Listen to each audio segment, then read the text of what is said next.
أعوذ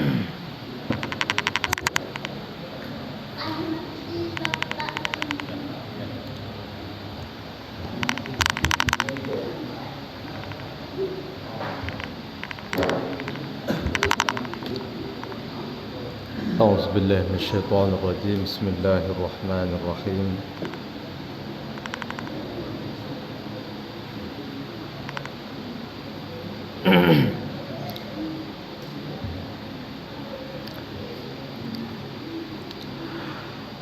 Assalamualaikum warahmatullahi wabarakatuh.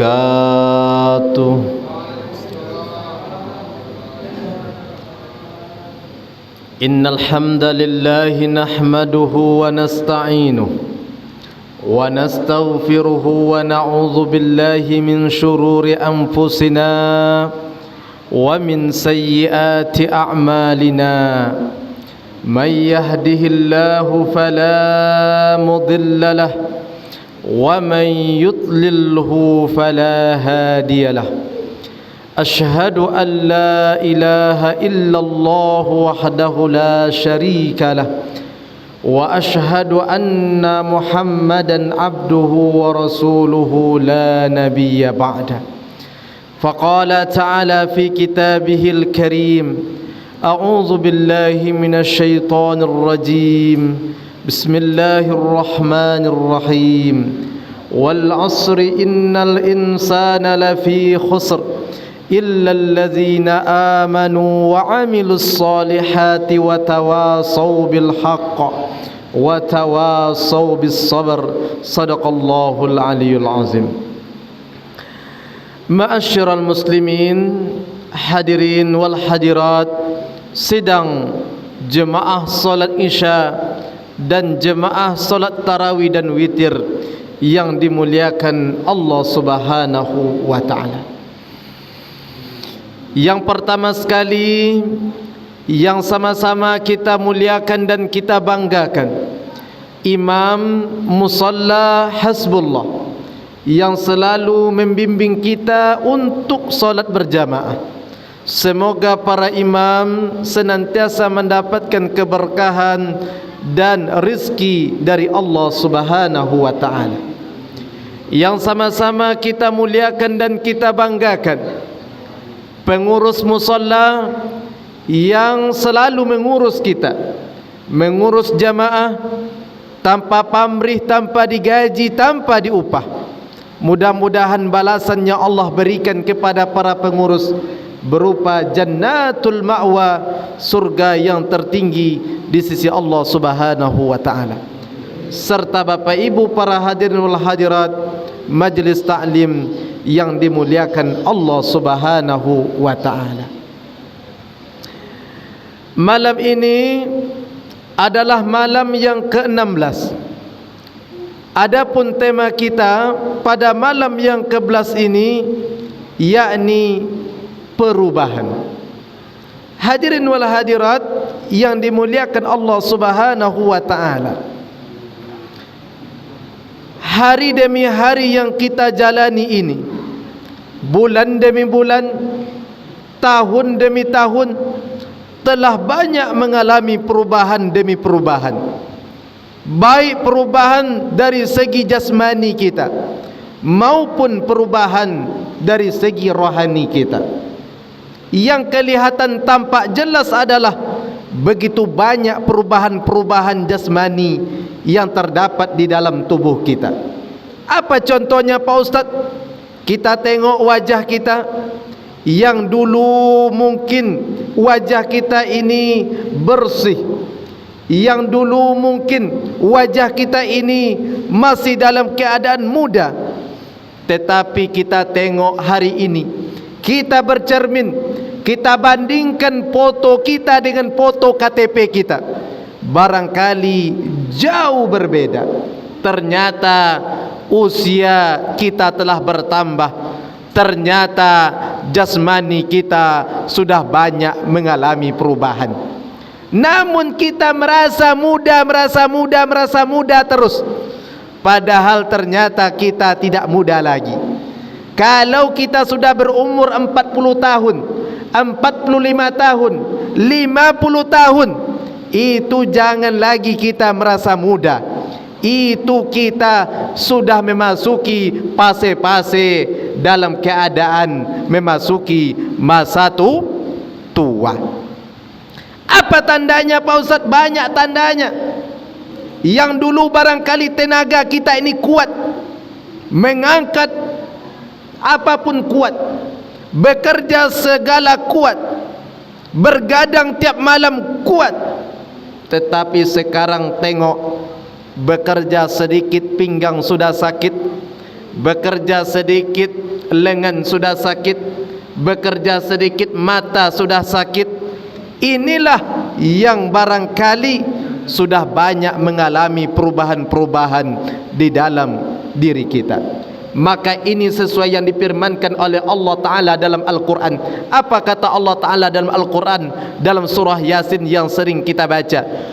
وَمَنْ نُعَمِّرْهُ نُنَكِّسْهُ فِي الْخَلْقِ. Dan siapa yang kami panjangkan umurnya, kami kurangi nikmat penciptaannya. Apakah kamu tidak berpikir?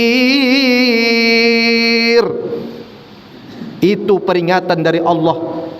Makin panjang umur kita, makin banyak nikmat yang hilang. Makin tua kita, makin banyak nikmat yang hilang. Maka kita ingat-ingat pesan Nabi SAW, bahwa apa kata Rasul? Segala sesuatu itu ada masa panennya. Jagung misalnya, Bu, ada masa panen jagung? Ada. Padi, ada masa panennya. Apalagi tebu, ada masa panennya. Mangga, ada masa panennya. Belum kita panen, sudah dipanen oleh tetangga. Banyak masa panennya. Begitu juga umur. Umur ada masa panennya, kata Rasulullah SAW. Baina sittina was sab'in, antara 60 sampai 70 tahun. Jadi kalau sudah masuk umur 60 sampai 70 tahun, sudahlah. Tidak usah mikir yang macam-macam. Enggak usah mikir saya harus punya ini, saya harus punya itu, saya harus memperbaiki ini, saya harus memperbaiki itu. Enggak usah. Perbaiki saja ibadah kita, perbaiki saja hubungan kita dengan manusia, perbaiki saja keluarga kita, anak cucu kita. Itulah jauh lebih hebat daripada kita memikirkan apa lagi yang akan kita buat, apa lagi yang akan kita bangun di dalam rumah kita. Hadirin wal hadirat yang dimuliakan Allah Subhanahu wa taala. Maka ingat umur. Ingat umur. Umur kita sudah berapa sampai hari ini? Berapa sisanya lagi? Nabi umurnya 63 tahun. Kita kalau hari ini sudah 62 tahun 9 bulan 99 hari 9 jam, tambah 9 menit, siap-siap. Kalau ada yang lebih dari itu, berarti bonus yang Allah berikan. Ini perubahan-perubahan jasmani yang ada dalam tubuh kita. Bapak Ibu para hadirin wal hadirat yang dimuliakan Allah Ta'ala, penyakit manusia sekarang adalah dia menganggap umurnya masih lama. Dia menganggap bahwa dia masih muda. Dia menganggap bahwa dia akan bertemu lagi dengan Ramadan yang akan datang, padahal belum ada jaminan. Hadirin wal hadirat yang dimuliakan Allah, jadi sudah banyak perubahan-perubahan yang ada dalam tubuh kita. Yang kedua, perubahan rohani. Ini yang barangkali yang kurang mengalami perubahan. Apa buktinya Pak Ustaz? Buktinya adalah sampai malam ini sudah banyak tidak perubahan-perubahan yang kita buat, mulai dari malam pertama sampai ke malam 15. Ibu-ibu, ibu masih hidup? Alhamdulillah. Sampai dari malam pertama sampai malam ke-15 sudah berapa juz ibu-ibu? Bukan sudah berapa juz mangga habis, sudah berapa juz Al-Quran sudah dibaca? Boleh kita tanya, ada ndak perubahan? Dari malam pertama sampai hari ini sudah berapa banyak sunnah-sunnah Nabi yang kita lakukan? Apakah wuduk kita begitu-begitu saja? Apakah cara bersuci kita begitu-begitu saja? Apakah sunnah-sunnahnya kita amalkan? Ini perlu kita tanyakan kepada diri kita. Sudah banyakkah perubahan itu dalam diri kita atau tidak? Hari ini tengok, hal-hal yang sepele banyak disepelekan oleh orang. Hal-hal yang kecil banyak disepelekan oleh orang. Apa contohnya Pak Ustaz? Masuk WC. Banyak hari ini orang yang masuk WC tak pandai baca doa masuk WC. Boleh ditanyakan kepada suami kita, boleh ditanyakan kepada istri kita, tetapi bukan suami istri yang ada di lingkungan ini, suami-suami istri-istri yang ada di ujung dunia sana. Coba disuruh dia doa masuk WC, banyak yang tak hafal. Saya tes, Pak, coba masuk WC apa doanya? Apa dia baca? Allahumma barik lana fima razaqtana wa qina azabannar. Kok itu yang Bapak baca? Kebetulan saya makan depan WC. Allahu Rabbi. Hadirin wal hadirat yang dimuliakan Allah Ta'ala. Okeylah begitu kalau banyak orang membaca doa masuk WC, banyak yang hafal. Ternyata banyak orang yang tak pandai baca doa keluar dari WC. Baca doa masuk WC hafal. Allahumma inni a'udzubika minal khubuthi wal khaba'is. Tetapi giliran keluarnya dia tidak hafal. Pasti tanya, kenapa Bapak tak baca doa? Nanti kalau saya tak baca doa, nanti saya tak keluar-keluar dari WC ini. Kenapa demikian? Tak hafal. Yang sederhana saja Bapak Ibu yang dimuliakan Allah, banyak orang yang masuk WC itu masih menggunakan kaki kanan. Menggunakan kaki kanan, tidak tahu adab masuk WC. Pak Ustaz, saya terdesak. Pak Ustaz, gimana Pak Ustaz, kaki kanan atau kaki kiri? Kalau kita sudah terbiasa, kita akan terbiasa melangkahkan kaki masuk WC itu dengan kaki kiri. Kalau kita sudah terbiasa, dia akan terbiasa sendiri. Pak Ustaz, saya bingung Pak Ustaz, tak kaki kanan tak kaki kiri Pak Ustaz. Lompat sajalah. Kalau tak mau tercelentang Bapak Ibu yang dimuliakan Allah Ta'ala. Hadirinlah hadirat yang dimuliakan Allah, ini yang sederhana. Kemudian banyak orang beristinja itu tidak bersih. Kencing, buang hajat sambil berdiri Bapak Ibu yang dimuliakan Allah. Mana mungkin sisa-sisanya itu habis kalau kita kencingnya berdiri. Ini maaf bagi laki-laki Ibu. Bagi wanita tentu dia tak berdiri. Kalau ada wanita yang kencing berdiri, mungkin dia laki-laki, atau mungkin dia sudah berubah jadi banci. Hadirin wal hadirat yang dimuliakan Allah Ta'ala. Maka perhatikan istinja kita. Ingat pesan Nabi. Apa kata Nabi SAW? Nabi lewat di dua kuburan. Nabi mendengar orang yang disiksa di kubur itu. Kenapa disiksa di kubur itu? Yang pertama adalah karena sering mengadu domba orang. Kubur yang kedua adalah tidak bersih sewaktu dia buang air kecil. Tak bersih. Makanya sudah dipraktekkan oleh guru-guru kita, oleh guru-guru majlis ilmu kita, bagaimana cara bersuci yang baik. Kalau bagi laki-laki tentu dia jongkok. Dengan jongkoknya kita, maka habislah seluruh air-air tersebut.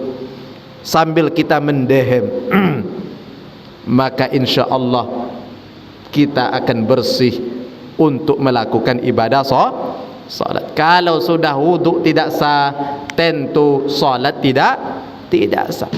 Makanya Bapak Ibu yang dimuliakan Allah, wuduk itu perhatikan betul-betul.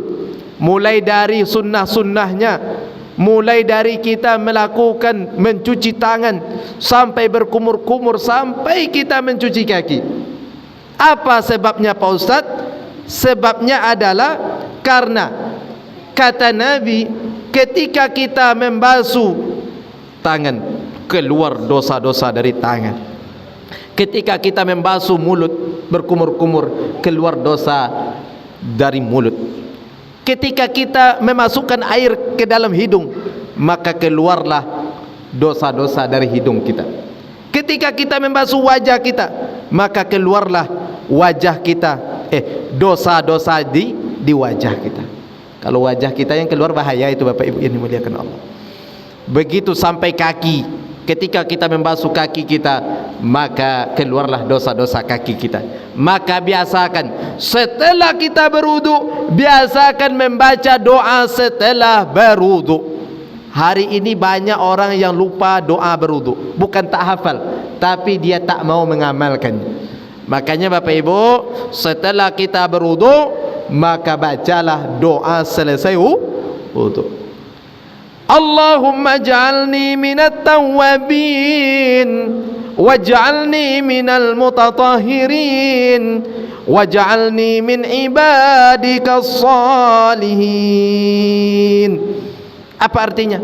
Ya Allah, ya Tuhan kami, jadikanlah aku dari orang-orang yang bertaubat. Waj'alni, Allahumma ja'alni minat tawabin waj'alni minal mutatahhirin. Ya Allah, jadikanlah kami dari orang-orang yang mensucikan diri kami. Waj'alni min ibadikas salihin, jadikan kami dari orang-orang yang soleh. Baca doa. Kalau tidak hafal, ditulis di kertas, bawa kemana-mana. Bawa kemana-mana, enggak apa-apa. Diketawakan orang, biar aja diketawakan orang. Yang penting saya baca. Hadirin wal hadirat yang dimuliakan Allah Ta'ala, inilah pentingnya mengamalkan ilmu. Begitu juga ketika kita masuk ke dalam masjid, masuk ke dalam musalla, kita juga mengamalkan apa-apa yang ada dalam masjid, apa-apa yang ada dalam musalla. Ingat, di dalam kitab Kifayatul Akhyar dijelaskan bahwa dua istilah penamaan tempat ibadah. Yang pertama namanya masjid jami', yang kedua namanya masjid. Apa itu masjid jami'? Yang di dalamnya ada solat 5 waktu dan didirikan Jumat. Itu namanya masjid jami'. Seperti masjid-masjid yang kita lakukan Jumat. Kalau sebuah tempat solat, di situ didirikan solat 5 waktu tetapi tidak ada Jumatan, maka fungsinya sama dengan masjid. Itu namanya masjid. Maka inilah yang kita kenal di daerah kita. Ada surau, ada langgar, apa lagi? Ada musalla. Maka dalam fikih musalla, masjid, surau, langgar itu namanya masjid. Kenapa demikian? Kenapa dibahas oleh ulama masalah ini? Menyangkut tentang fungsinya.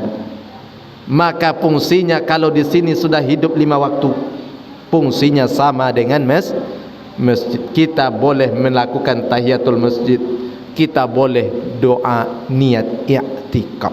Karena tak ada solat tahiyatul musalla. Sengaja aku solat tahiyatul musalla, tidak ada. Tetap niatnya sengaja aku solat tahiyatul masjid. Fungsinya sama dengan masjid. Maka tidak ada lagi istilah saya ke sana lah. Kenapa? Masjid lebih besar. Itu apa musalla? Padahal fungsinya sama. Hadirin wal hadirat yang dimuliakan Allah Subhanahu wa taala. Maka kita ingat firman Allah Taala dalam Al-Qur'an, Innallaha la yughayyiru ma biqaumin hatta yughayyiru ma bi anfusihim. Allah tidak akan merubah nasib suatu kaum melainkan kaum itu sendiri yang akan merubahnya. Kalau kita ingin merubah, mulai dari diri kita. Pak Ustadz, saya ingin merubah Pak Ustadz. Dari mana saya mulai Pak Ustadz? Mulai dari ibadah solat. Kalau kita sudah memperhatikan ibadah solat kita, kalau kita sudah mengutamakan solat 5 waktu kita jaga betul-betul. Kita jaga bagaimana supaya tidak tinggal di awal waktu. Insya Allah perlahan-lahan kehidupan kita akan berubah. Kalau tidak percaya Bapak Ibu praktekkanlah. Kalau kita ingin berubah, dari mana mulainya? Dari solat. Kalau kita sudah bisa menjaga solat kita, kita perbaiki solat kita jaga betul, insya Allah kehidupan kita akan berubah secara drastis. Apa yang kita dapatkan Pak Ustaz? Pertama, ketenangan batin. Wah, ini yang sangat berharga Bapak Ibu ini muliakan Allah. Lebih berharga daripada harta. Banyak orang yang berharta, banyak orang jabatan tinggi tapi enggak tenang. Makin tinggi jabatannya makin tak tenang hidupnya. Tetapi orang-orang yang menjaga solatnya, dia akan mendapatkan ketenangan luar biasa. Tenang hidupnya Bapak Ibu yang dimuliakan Allah. Yang kita cari di dunia ini kan cuma ketenangan. Betul enggak Bapak Ibu? Kalaulah ada jualnya ketenangan itu mungkin dibeli orang. Tapi jualnya tidak ada. Di mana kita dapatkan? Di agama kita. Dengan cara menjaga solat. Maka yakinlah, kita jaga solat kita betul-betul yang 5 waktu itu, insya Allah perubahan dalam diri kita akan diberikan oleh Allah Ta'ala. Amin ya Rabbal Alamin. Barangkali ini yang dapat anda sampaikan. Kalau ada salah dan khilaf, mohon pengurus dan imam diluruskan. Wabillahi taufiq wal hidayah. Akhirul kalam. Assalamualaikum warahmatullahi ta'ala wabarakatuh.